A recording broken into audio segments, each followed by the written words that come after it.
A 19-year-old Pasco County man is facing charges after surveillance video showed the man beating an elderly person he was supposed to be taking care of.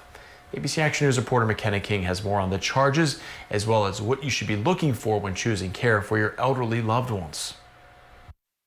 19-year-old Jonah Delgado facing charges of battery and abuse of the elderly. Despicable, deplorable, indefensible. Sheriff Chad Chronister says the elderly man's son hired Delgado, a nursing student, to provide at-home care services. The elderly man used to live in an assisted living facility, but his son brought him home in March to keep him safe from COVID-19. Just yesterday, the elderly man's son put up a camera in his father's room to monitor his father's movements. He found this instead. This 19-year-old who we have arrested forcibly placed the father in a wheelchair and then for several times begins slapping in the 88-year-old who is unable to defend himself. That video far too disturbing to show on television, but it raises questions for other families who look to caretakers for help. I think the best that you can do is to talk with the person, to ask for a background check. It's not expensive to do that.